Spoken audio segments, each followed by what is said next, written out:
Thank you so much, Pastor Jordan, and good morning, everyone.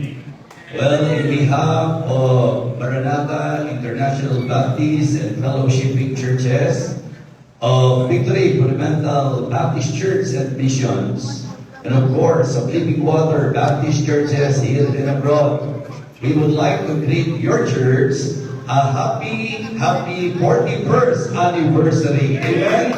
Napakabuti po ng Panginoon.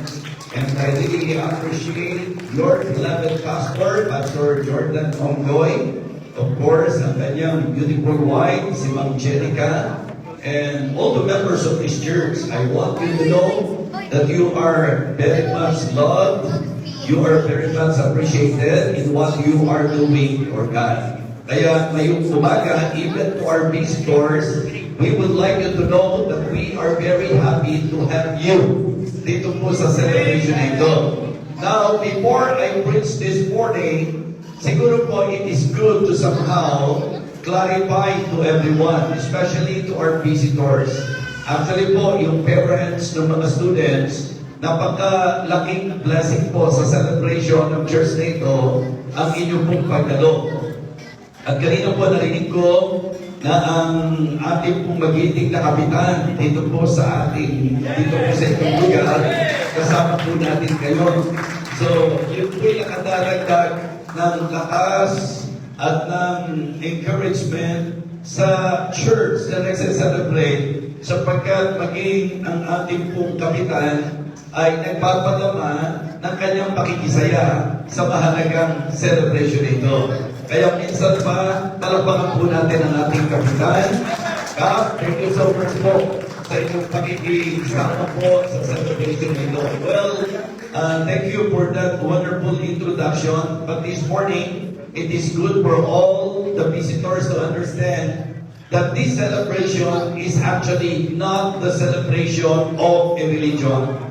Hindi po ito selebrasyon ng relihiyon. Ito po ay selebrasyon ng isang gawain na ang paniniwala po ay ang kahalagahan ng bukas na paraan ng pag-aaral ng salita ng Diyos. Ang ibig ko pong sabihin, hindi po ito para mag-promote ng anumang sekta, ng anumang denomination, and it is good for you to somehow be informed that this ministry is for the purpose of sharing and proclaiming and preaching the gospel of our Lord Jesus Christ.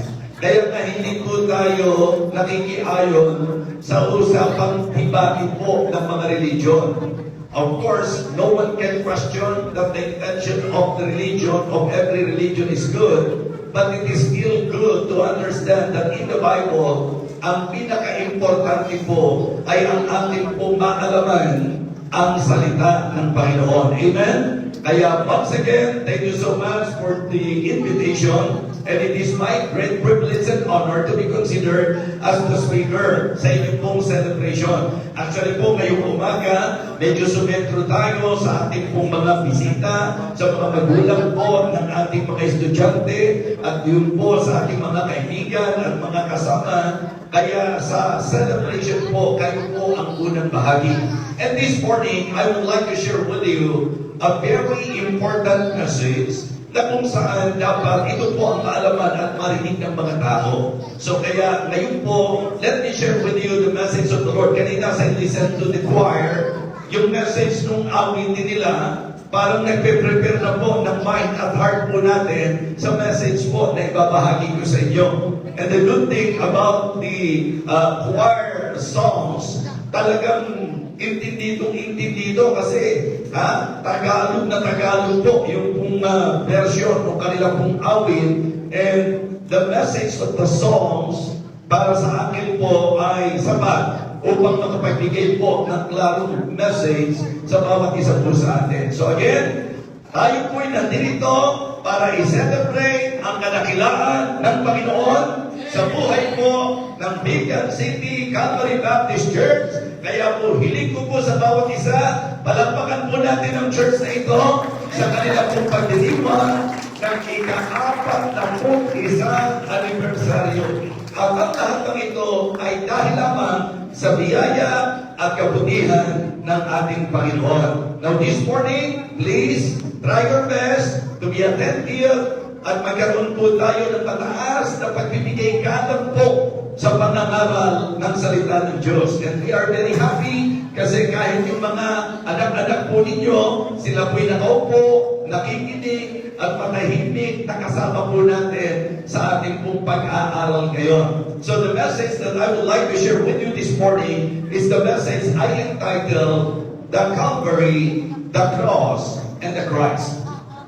The Calvary, the Cross, and the Christ. At ang aking pong message ay sesentro po sa mensahe ng Kalbaryo, sa mensahe ng cross, at sa mensahe po patungkol sa ating Panginoong Jesucristo. So this time, katulad po nung sinabi ko sa inyo, ang kalipunan ito ay nakasentro sa kung ano po ang itinuturo at makasaan sa salita ng Panginoon. So this time, let me request everyone to please open your Bible in the Gospel of Luke, Luke chapter 23. And may I request everybody to please rise. Tumayo po tayong lahat sa pagbibigay galang po natin sa pagbasa po ng salita ng Diyos. Luke chapter 23, sisimulan ko na lang po ang aking pagbasa sa verse number 33. So ang babasahin ko po verses 33 to 43, and I would like to request everyone to please follow me silently in your Bible as I read our text this morning. Kung handa na po kayo, let me know by saying Amen. Amen. Okay, thank you so much. Thank you so much. Luke chapter 23, verses 33 to 43. And when they were come to the place which is called Calvary, there they crucified him and the malefactors, one on the right hand and the other on the left. Then said Jesus, Father, forgive them, for they know not what they do. And they parted his raiment and cast lots. And the people stood beholding, and the rulers also with them derided him, saying, He saved others, let him save himself, if he be the Christ, the chosen of God.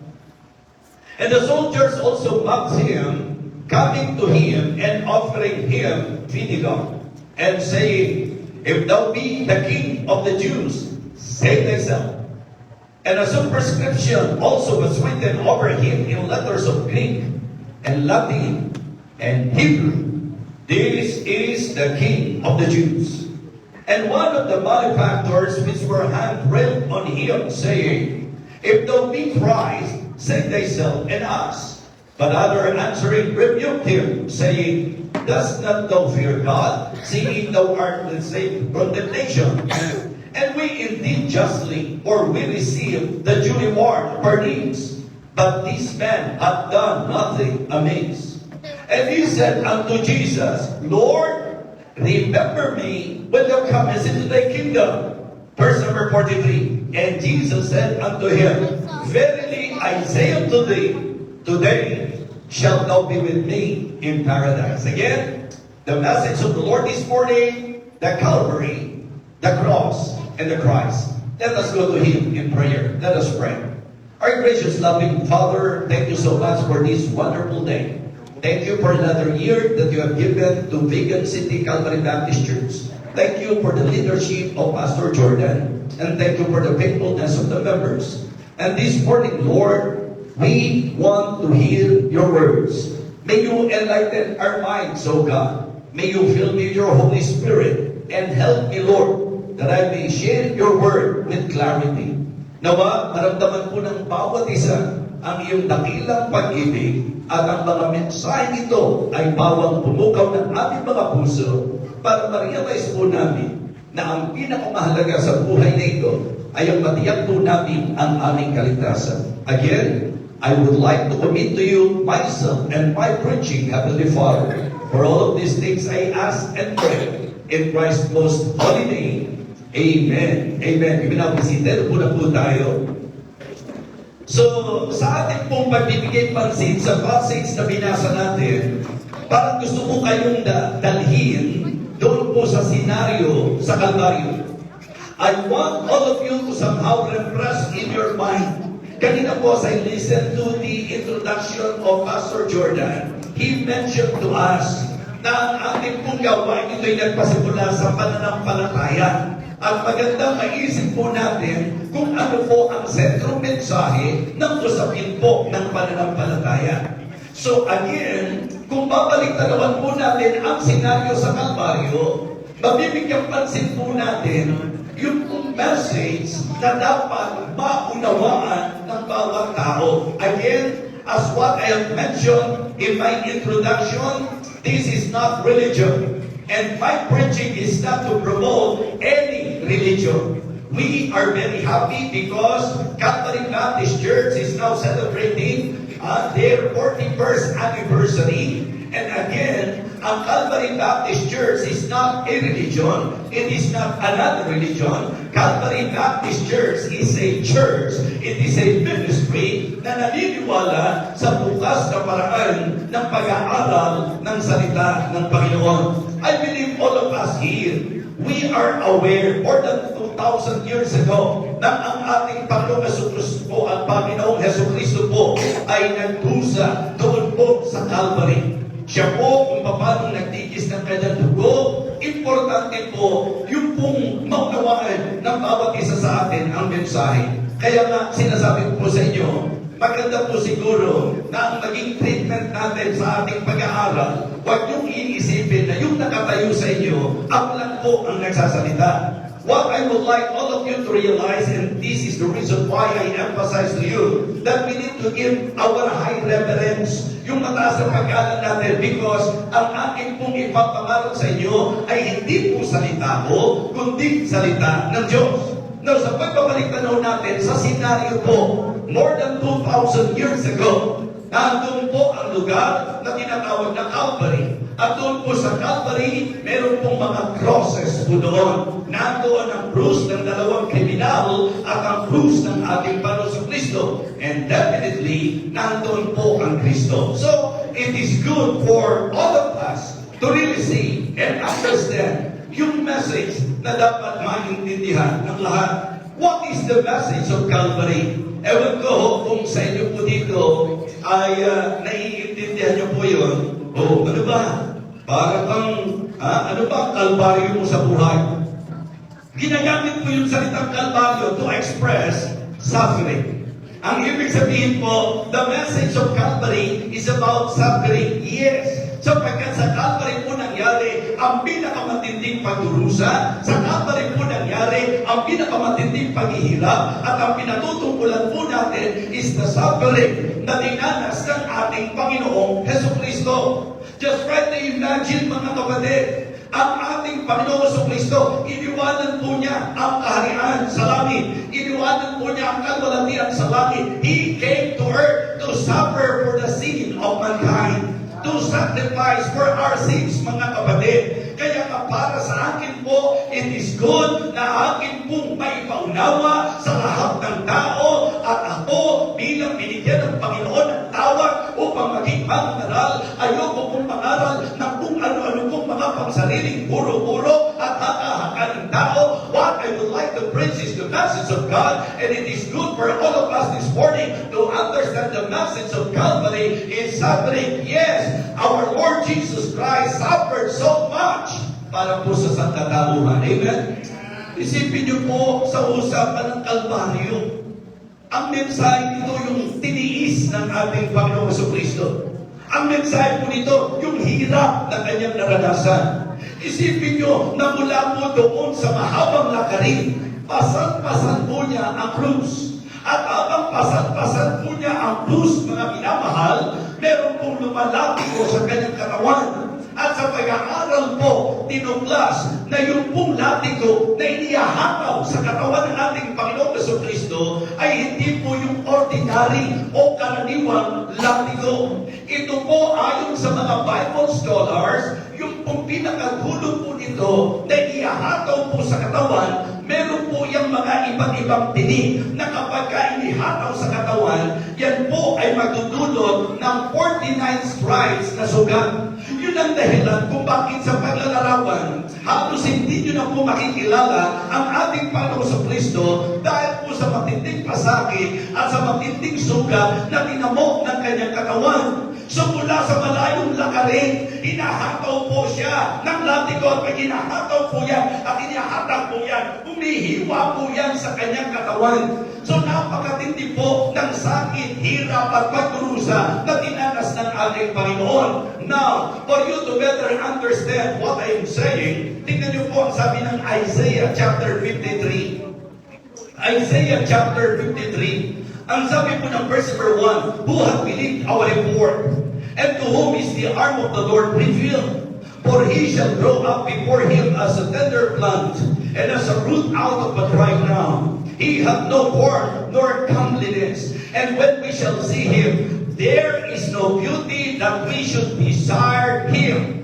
Mga kapatid, mga minamahal, please don't get me wrong. Sometimes yung larawan na nakikita natin, pag ipinakikita po si Jesus Christ na nakapako sa krus, na halos ang linis ng kanyang katawan, nakitang-kita po natin ang kanyang itsura. Pagka po tinignan natin sa presentation ng Bible, kung ilalarawan natin siya, halos hindi mo na siya ma-identify, hindi mo na siya makikilala, dahil bago pa siya nabayubay sa krus, ang kanyang katawan ay sugatan na at masasabi po natin tindig ng dugo. Kaya there is no beauty, wala kayong ganda na mamamasdan sa kanya. Yan po ang sabi ng salita ng Diyos. Ang sabi ng verse number 3, He is despised and rejected of men, a man of sorrows and acquainted with grief, and we hid as it were our faces from him. He was despised and we esteemed him not. Surely he hath borne our griefs and carried our sorrows. Yet we did esteem him stricken, smitten of God, and afflicted. But he was wounded for our transgressions, and he was bruised for our iniquities. The chastisement of our peace was upon him, and with his stripes we are healed. Verse number 6, all we like sheep have gone astray. We have turned everyone to his own way. Listen to this. And the Lord hath laid on him the iniquity of us all. Mga kapatid, mga minamahal, paalala lang po na sana huwag nating tingnan shallow ang mensahe po ng Kalbaryo. Pag pinag-usapan ng Calvary sa record, ang pinakamatinding suffering na dinanas ng ating Panginoong Kristo ay nangyari po sa Calvary. At may message na nais iparating po ang Panginoon sa atin. Hindi mo na kailangan sugatan ng katawan mo. Hindi mo na kailangan magpakahirap. Hindi mo na kailangan magpakasakit. Bakit? Sapagkat ang Panginoong Kristo na po ang nagpasan ng ating pong mga kasalanan. Kaya dito po sa message natin, ililid po tayo sa idea na para sa ating kaligtasan, hindi na ikaw ang kailangang magpakahirap sapagkat may nagdusa at may nagpakahirap na po para sa atin. At yan ay walang iba kundi ang ating Panginoong Jesus. Amen? So it is just, important for all of us to understand that the message of Calvary is suffering. How about the message of the cross? The message of the cross. Ano naman po ang mensahe ng krus, mga kapatid?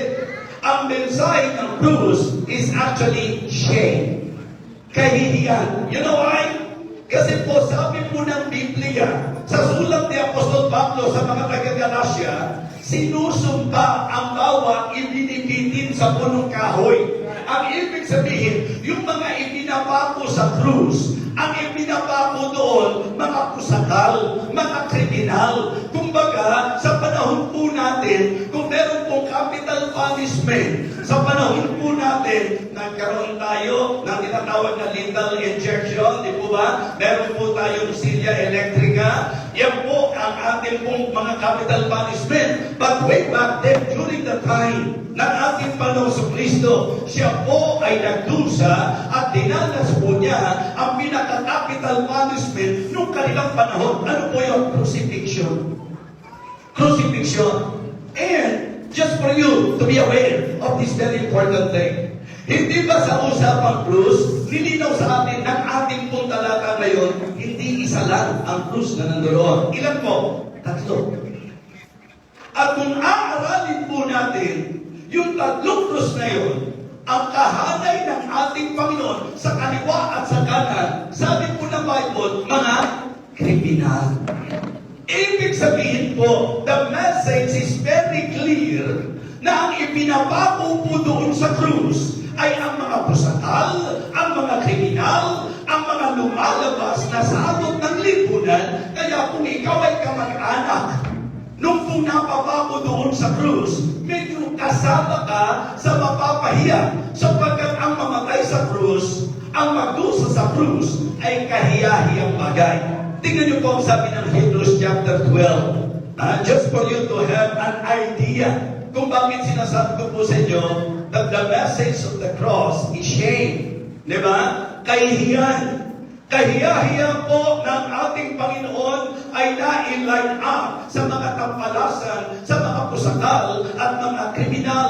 Siya po'y ipinilang na makasalanan dahil po sa atin. Hebrews chapter 12. Ang sabi po, verse number 1, wherefore seeing we also are compassed about with so great a cloud of witnesses, let us lay aside every weight and the sin which doth so easily beset us, and let us run with patience the race that is set before us. Verse number 2, looking unto Jesus, the author and the finisher of our faith, who for the joy that was set before Him, ano raw po ginawa niya? Endure the cross. Endure the cross. At ang sabi po ng kasunod mga kapatid, despising the shame. Imagine, maraming bagay na po pwede tayong ikamatay. Pero kapag ikaw ay namatay as a capital punishment, yan po ay kahiyahiyang kamatayan. Kaya isipin lang po, use your imagination, way back there, doon sa Calvary, mayroong pong tatlong cross doon na ang nakalinya po doon, dalawang pusakal, at ang ating Panginoon ay ipinilang na kriminal. Siya po'y inaring makasalanan dahil sa atin. Yan po ang sabi ng 2 Corinthians chapter 5. Tingnan niyo po ang sabi ng ikalawang Korinto. Mapapansin niyo po sa pag-aaral natin, lagi pong nandyan ang talata, ang salita ng Diyos. Sapagkat ito po ang patunay na dito po sa pinuntahan po natin gawain, hindi po religion ang ipinopromote natin. Word of God. Amen? Salita po ng Diyos. Tingnan niyo po ang sabi po ng verse number 21 ng 2 Corinthians chapter 5. 2 Corinthians chapter 5 and verse number 21. For He hath made Him to be sin for us, who knew no sin, that we might be made the righteousness of God in Him. Siya po'y inaring may sala dahil sa atin. And sad to say, hindi po biro yun. Sinusumparaw po ang bawat nabibitin sa punong kahoy. Ang ibig sabihin, yung mamatay ka sa krus ay kasumpa-sumpang kamatayan. Yung mamatay ka sa krus ay kahiyahiyang kamatayan. Kaya sinasabi ko po sa inyo na ang mensahe ng krus ay kahihiyan. The message of Calvary is suffering. The message of the cross is shame. Listen, the message of the Christ is salvation. Ang mensahe ng ating Panginoong Jesucristo ay kaligtasan. It is good for you and for me to somehow give attention doon sa napako sa krus. Yung dalawang kriminal, malinaw po ito mga kapatid. Sabi po nung isa, kung ikaw talaga ang anak ng Diyos, kung ikaw talaga ang Kristo, ba't di ka bumaba dyan? Iligtas mo ang sarili mo at saka kami. Sumagot yung isa, nirebuke siya. Hindi ka pa ba natatakot sa Diyos? Tayo nandito tayo sa ganito kalagayan. At alam niyo po, sabi ng isang kriminal, tayo dapat lang tayo dito kasi bayad lang to sa ginawa natin. But this man, referring to Christ, but this man had done nothing amiss. Pero itong nasa gitna natin, itong Panginoon sa Kristo, sinless siya, hindi siya nagkasala. Pero inaring makasalanan dahil sa atin, hindi ka pa natatakot sa Diyos. And you know what that criminal did? Tinawag niya ang ating Panginoon. Ang sabi niya, Lord, remember me when thou comest into thy kingdom. And you know what Jesus said to him?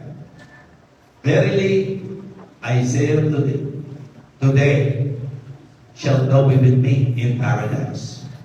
Alam niyo po mga kapatid, parang hindi ka pusakal, parang hindi ka kriminal.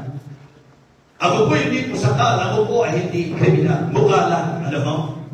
So hindi po ako sakal, hindi ako kriminal. Marahil tayo po ganun din. Hindi tayo talamak na makasalanan. But, you cannot deny the fact na hindi ka man pusakal, hindi ka man kriminal, pero ang totoo, lahat tayo makasalanan. And because we are all sinners, wala tayong karapatang humusga sa isa't isa. Sapagkat lahat tayo makasalanan. Naalala niyo po ba yung principle na itinuro ng Panginoon na nung nahuli po yung babae sa kasalanan ng adultery, and then narito po ang mga nagko-condemn sa kanya, nandyan po yung mga gustong bumato sa kanya. Hindi po ba ang sabi ng Panginoong Jesucristo, sige, kung sino sa inyo ang walang kasalanan, siya ang unang tumampok ng bato at ibato sa kanya. Anong sabi ng Bible? Di ba nag-alisan sila lahat? Kasi wala pong makakatanggi sa katotohanan na kung ang pag-uusapan ng pagiging makasalanan, ang sabi po ng Bible, lahat ay makasalanan. Romans chapter 3 and verse number 23. Romans chapter 3 and verse number 23. Ano bang sabi? For all have sinned and come short of the glory of God. Kung pinag-uusapan po sa usapang makasalanan, ang tukoy ng Bible, lahat. Ang tanong ko po sa inyo mga minamahal, ako ba ay kasama sa lahat? Yes! Kung ako po ay kasama sa lahat, another question, ikaw ba ay kasama sa lahat? Yes! We are all sinners, and because we are all sinners, ang ating pong dapat na maranasan ay ang kabayaran ng kasalanan. Eh, ano raw po ang kabayaran ng kasalanan? Romans chapter 6 and verse number 23. Romans chapter 6 and verse number 23. For the wages of sin is death. But the gift of God is eternal life through Jesus Christ our Lord. Mga kapatid, mga minamahal, opo, ang mensahe ng Kalbaryo magdurusa, and willingly, with all His heart, Jesus Christ chose to suffer for us. Pinili po niyang magdusa. Hindi po siya obligado doon. Pero dahil sa matinding pagmamahal niya, siya po ay nagdusa, nagpakasakit, nagpakahirap. Yung dapat danasin ko, yung dapat pagbayaran ng bawat isa sa atin sa Kalbaryo, yan po ay binayaran ng ating Panginoon. At doon sa krus, hinarap niya ang kahihiyan. Mga kapatid, upang tayo, bawat isa, ay magkaroon ng kaligtasan. Amen? For the wages of sin is death, but the gift of God is eternal life through Jesus Christ our Lord. Kaya nasabi ko po, kahit maging Baptist ka, kahit maging member ka ng Calvary Baptist Church, hindi po yan ang magliligtas sa iyo. Kahit umattend ka rito, kahit na ikaw ay maging miyembro ng church na ito, kahit na maging aktibo ka pa, hindi po yan ang nakapagliligtas. Ang tagapagligtas ay ang Panginoong Jesucristo lamang. Amen? Para sa bawat isa, sa katiyakan ng kanyang kaligtasan, ang kailangan po niyang gawin ay panampalatayanan ang pagdurusa ng ating Panginoon, ang hinarap na kahihiyan ng ating Panginoon, ang pagpapakasakit na ginawa po niya. Mga kapatid, sapagkat sa Biblia, maliwanag po that the reason why Jesus Christ came, Luke chapter 19 and verse number 10. Why Jesus Christ came to earth? It is good for you to understand that. It is very important for all the people to realize that the reason why Christ Jesus came to earth is because, ang sabi po, for the Son of Man is come to seek and to save that which was lost. Sino po ba ang nawala? Sabi po ng Isaiah, balik mo sa Isaiah 53 and verse 6. Sino raw po ang nawala? Dahil tayo po'y makasalanan. Ang sabi po ng Bible, we all like sheep have gone astray. Ano ba ibig sabihin nung naligaw? Nawala. Diba? We all like sheep have gone astray. We have turned everyone to his own way. Kaya nga ang daming religion eh. Kanya-kanya po tayo ng religion. Hindi po ba? And sometimes, gusto nating masok yung feelings natin because of our belief na ang religion ang kailangan. Mga kapatid, isipin niyo po, kung ang magliligtas sa tao, religion, ano sa napakaraming religion ang makapagliligtas sa tao? Diba? Kung yan ay kaparaanan ng Diyos, bakit iba-iba po paniniwala ng reliyon? Diba? Wala naman po reliyon na tatayo at magsasabi, oy, alam mo, kami, ang religion namin ang mali, kami ang mali. Lahat ng religion ang claim, tama. Hindi po ba? So kaya, kapag nag-usap tayo tungkol sa religion, magtatalo lang, magdidibati lang, magpapaliksaan lang. But listen, sa usapan ba ng tagapagligtas, sino po ba ang tagapagligtas? Hindi po ba ang ating Panginoong Kristo? Kaya ako po nagpapasalamat kasi before, ang aking thinking, lagi, ako ay devoto, ako ay panatiko, mga kapatid, para sa akin po, yun ang aking pangkatwiran. But I praise God, 1984, I realized that the reason why Jesus Christ came is to seek and to save that which was lost. Ang tao po pwedeng may religion, pero hindi po namamahulugan na ang tao po ligtas. Kasi pag pumunta ka sa kulungan, yung mga proven criminals, tanongin niyo po yung mga nakakulong doon dahil sa kasong ginawa nila. Alam niyo po kung may religion. Ano sagot? Meron. Diba? Yung mga nahook ng drugs, ng illegal drugs, yung mga naging drug addicts, tanongin niyo po kung may religion. Anong sagot? Meron. Ang ibig sabihin, religion is not the answer. Religion is not the solution. I am telling you this morning, in the Bible, it is very clear in the declaration that Jesus is the only Savior, that Jesus is the right and only remedy and solution. Amen? Ang kailangan po natin si Jesus Christ. Kaya maninilinaw po sa inyo, hindi na po ako nagbanggit ng mga reliyon na kinabibilangan ng tao. Ito na mismo, itong pagtitipon na ito, na kung tutusin, hindi naman religion. Ngayon nagse-celebrate tayo ng anniversary ng church, hindi po ng religion. Nagse-celebrate tayo ng anniversary ng ministry, ng gawain ng Panginoon. Pero, nililiwanag ko po sa inyo na kahit magpamiyembro kayo dito po sa Bigan City Catholic Baptist Church, hindi po yan ang gagarantiya ng inyong kaligtasan. Hindi tayo maliligtas sa pagsabi sa sabang ito. Hindi tayo maliligtas sa pagsabi sa kahit anong relihiyon. Mga minamahal, allow me to emphasize to you na ako at ikaw ay maliligtas kung ikaw ay magtitiwala at mananampalataya sa Panginoong Jesucristo na nagdusa para sa atin, na nagpakasakit para sa atin, na napako sa krus para sa atin, na nagtigis ng dugo para sa atin, na namatay para sa atin, na nabuhay na maguli para sa atin. At ang sabi ng Biblia, malinaw na malinaw, Acts chapter 4 and verse number 12, it is Bible. So you better think about this very important thing. Acts chapter 4 and verse number 12, the Apostle Peter, yung kilala nating apostol, ano ang kanyang pangangaral?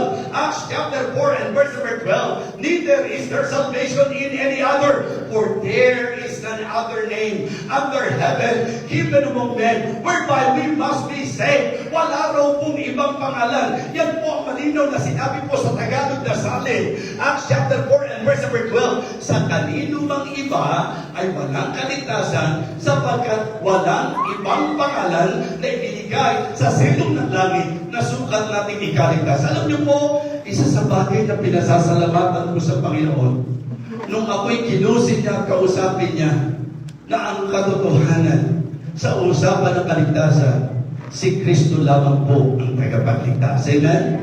John chapter 14 and verse number 6, Jesus said unto him, I am. Malinaw po, I am. Hindi niya sinabing, we are. Hindi niya sinabing, different are the ways. Hindi niya sinabing, many are the ways. The statement of our Lord Jesus Christ is very clear. Again, John chapter 14 and verse number 6, Jesus said unto him, I am the way, the truth, and the life. Listen to this. And no man cometh unto the Father but by me. Bakit kailangan pa magdebate tayo? Bakit kailangan pang mag-away-away ang tao? Ito ang pag-uusapan lang po, turo ng Biblia. Palagay ko po, lahat naman tayo, in fact, majority ng mga tao, every year, ipinagdiriwang o inaalala po natin yung mahal na araw. Ano po ba yung mahal na araw? Paggunita sa nakitang sakripisyo na ginawa ng ating Panginoon Kristo. Tama po ba po? Di ba? Inaalala natin yan. What for? Why? Because we want to give importance sa ginawa ng Panginoon. Pero kahit taon-taon, alalahanin mo yan. Kung hanggang ngayon, hindi ka pa nakatitiyak ng kaligtasan, sayang naman ang pag-alala mo dyan. Mga kapatid, bakit? Sapagkat malinaw naman na kaya siya na parito, hindi ka maliligtas ng sarili mo, hindi ka maliligtas ng pamamaraan mo, hindi ka maliligtas. Hindi ko kaya iligtas ang sarili ko sa pagsabi sa kung saan religion, sapagkat ang Bible po nagturo na ang tagapagligtas si Jesus Christ lang. Tatandaan niyo po ito, na kung may paraan ng tao para maligtas, useless ang ginawa ng ating Panginoon sa Kristo. Why is there a need for Christ to come to earth? If kaya mo naman. Kung kaya mo naman. Kung kaya naman natin. Or kung meron mang sino mang may kakayahan. Sa totoo lang, ang sabi po ng Bible, lahat tayo makasalanan. Walang matuwid, wala kahit isa. Kaya ang tao po sa impyerno pupunta. But the good news is this. Okay? Magandang balita po ito. 2 Peter chapter 3, verse number 9. 2 Peter chapter 3 and verse number 9. Ang sabi po ng Bible, the Lord is not slack concerning His promise, as some men count slackness, but is long-suffering to us toward, not willing that any should perish, but that all should come to repentance. Wow! What a good news! He is not willing that any should perish. Alam niyo po ba kung sino po yung nasasakupan ng any? Kahit sino. Diba? Ang sabi po, hindi mapagpaliban ng Panginoon Diyos tungkol sa kanyang mga pangako na kagaya ng pagpapalipang ipinalalagay ng iba, kundi mapagpahinuon sa inyo. Listen to this, na hindi niya ibig na ang sino man ay mapahama, kundi ang lahat ay magsisi. Mga kaibigan, hindi po coincidence na nandito kayo. Naniniwala po ako na meron man kayo human reason kung bakit kayo nandito. But the divine reason why you are here this morning, it is because God wanted you to hear this very important message. Panahon na. The message of the Christ is salvation. Why? Because He is the Savior. At yan po tinuturo ng Bible. Tingnan niyo po saglit. John 5:39. Please understand na sa ating pong pangangaral, hindi po pwedeng sarili ko lang na salita. Kundi gusto ko, makita nyo, salita ng Diyos po ito.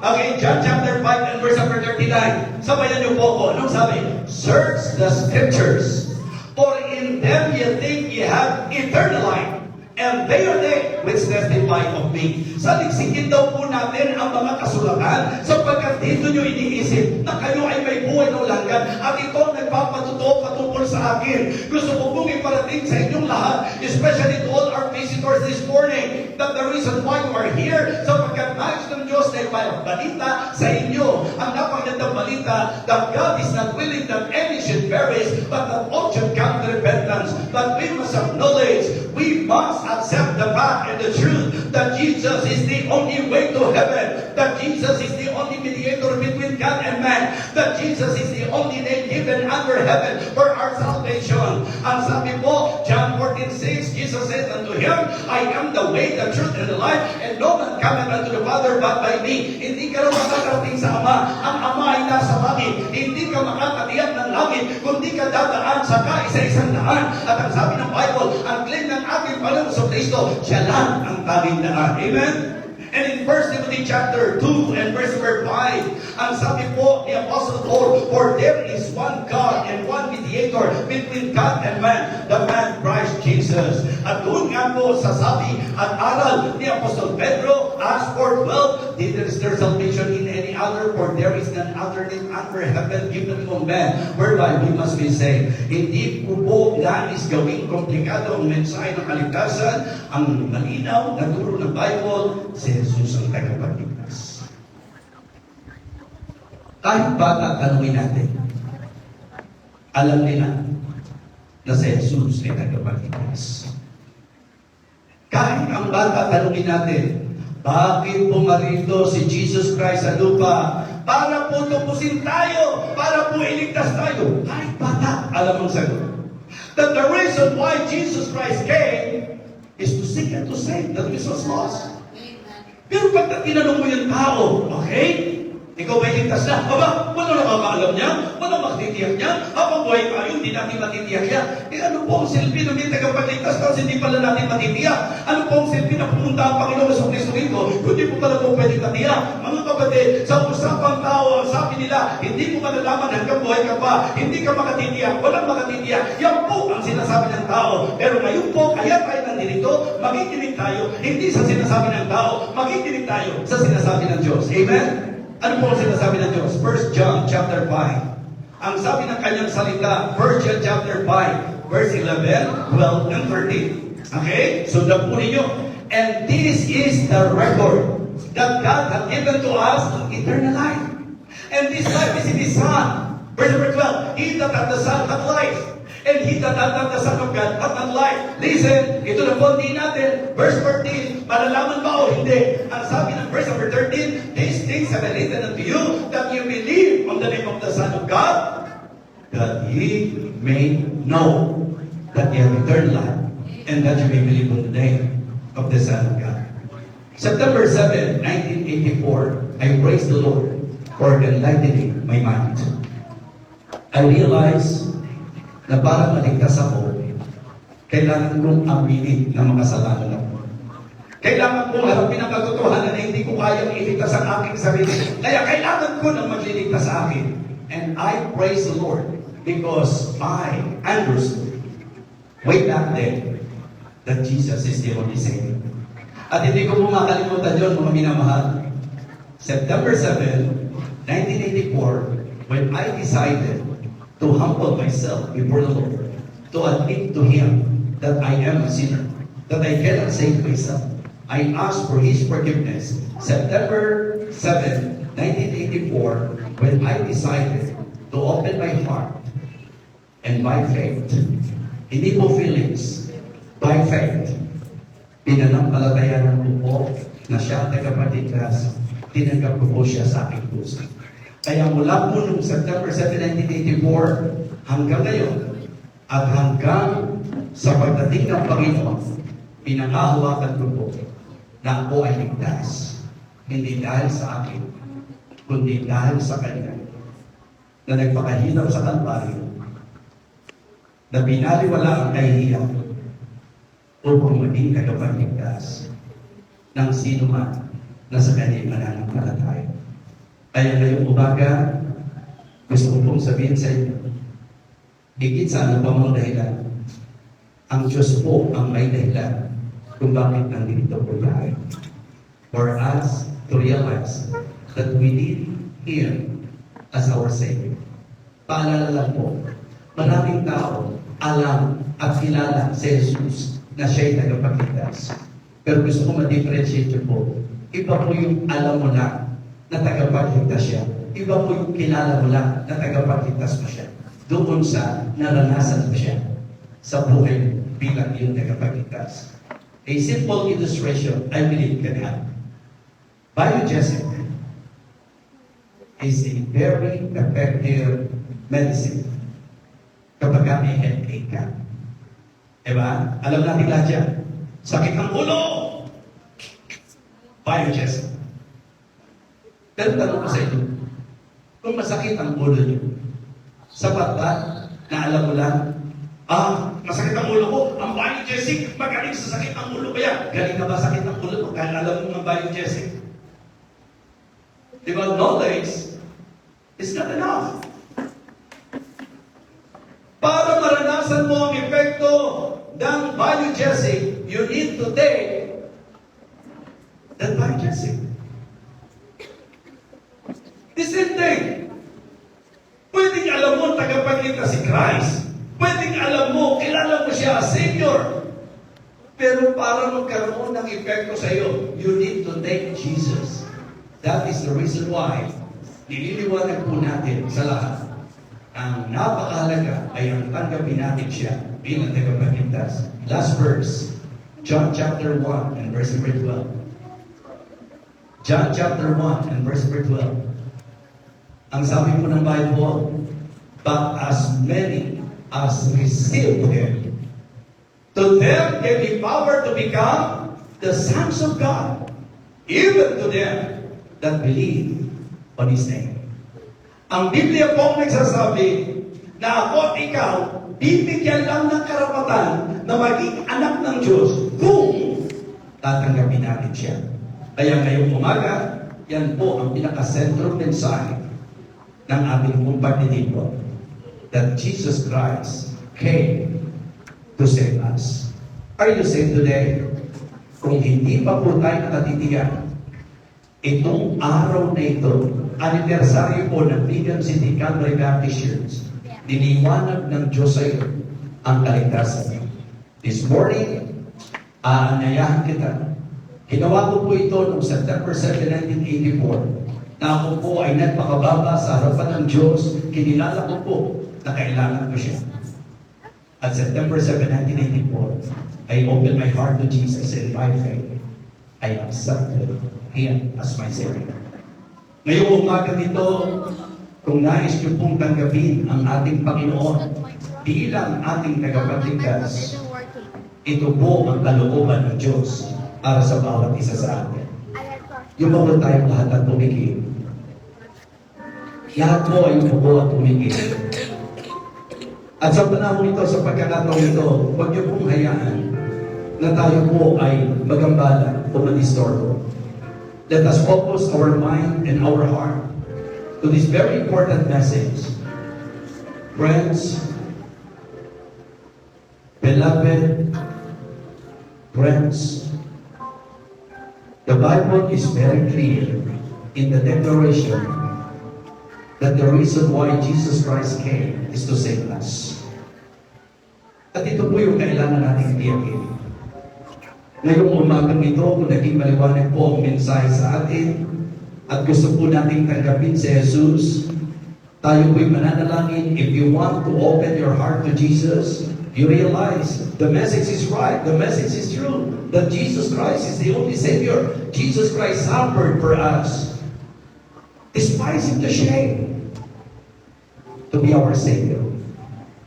If you want to open your heart to Jesus this morning, narito itaas mo yung kamay. Gusto ko tanggapin si Jesus bilang aking tagapagligtas. Salamat po. Thank you po. Thank you po. Praise the Lord. Thank you po. Salamat po. Itaas niyo po ang inyong kamay. Salamat po. Okay? Sa inyo pong kinaupuan, tayo na lamang po kayo dyan. Gagabayan ko lang po kayo sa prayer. Pwede pong lahat ng nagtaas sa kamay para hindi po kayo makawit. Just stand up. Lalo na kung sincero naman po tayo sa pagtataas ng kamay. Hindi ko na po kayo palalapitin sa harap. Gusto ko lang po kayong gabayan sa panalangin. Ang panalangin natin ay pag-amin sa harapan ng Diyos na tayo po ay kasalanan, na hindi po natin kayang iligtas ang ating sarili, at bubuksan natin ang ating puso. Hihingi tayo ng tawad sa Kanya, tatanggapin natin siya. Lahat po ng nakatayo ngayon, yung bukod po tayo at pumigil. Patayin din po, huwag niyong hayaang na-distorbo po kayo. Sapagkat ang iniwala ko na ang Diyos po ang pumito sa inyong puso. At hindi po natin dapat ikahiya ang pagtanggap natin sa Kanya. Kung nais niyo po at sincero po kayo, unawain niyo po, tawagan po natin ang Diyos, gagabayan ko lang po kayo. Sumunod po kayo sa panalangin nito ng tapat sa inyong puso. Sa inyong po kinatatayuan, tawagan po natin ang Diyos, manalangin po kayo ng ganito. Sumunod po kayo sa ating panalangin. Dakilang Diyos, salamat po sa iyong salita. Salamat po sa katotohanan ng iyong mensahe. Inaamin ko po na ako'y makasalanan. Na hindi ko po kayang iligtas ang aking sarili. Patawarin mo po ako, O Diyos. Patawarin mo po ako sa aking mga kasalanan. Ngayong umagang ito, kinikilala ko po na ikaw ang tanging tagapagligtas. Na naparito ka para sa ating kaligtasan. Kaya ngayong sandaling ito, binubuksan ko po ang aking puso. Buong pananampalataya. Pinangahawakan ko po ang iyong kamatayan, ang iyong pagkalibing, ang iyong pagkabuhay ng muli. Sinasampalatayanan ko po ang ginawa mo para sa atin. Tinatanggapin ko na yun bilang aking tagapagligtas. Salamat po sa buhay alaga. Salamat po sa pangako mong kaligtasan. Ngayong ikaw ay aking tanggapin ng buong pananampalataya. Ito po ang aking panalangin sa pangalan po ng aking Panginoong Jesus. Amen. Amen. Sino po ang sumunod sa panalangin? Sumunod po kayo sa prayer. So kung kayo po sumunod sa panalangin, ang pangako po ng Diyos sa atin, tayo po may buhay na wala hanggan. May kamatayan po sa lupa, pero tiyak ang buhay na wala hanggan sa langit. Marito po kayo po. Thank you so much. So ito po ang mensahe ng church na ito, na si Jesus Cristo po ang tanging tagapagligtas. Kaya lahat po ng mga sumunod sa panalangin na talagang totoo sa puso natin na nanampalataya po tayo sa ating tagapagligtas at sa ginawa niya para sa atin, tandaan niyo po itong date na ito. Ngayon po yung February 22, 2026. Yan po yung sinasabi ko sa inyo date na ginawa ko po yung ginawa niyo. September 7, 1984. Hindi ko po makakalimutan ang araw na yun sapagkat ako ay umami sa Diyos na kailangan ko siya bilang aking tagapagligtas. Buong pananampalataya, siya po yung tinanggap ko sa aking puso.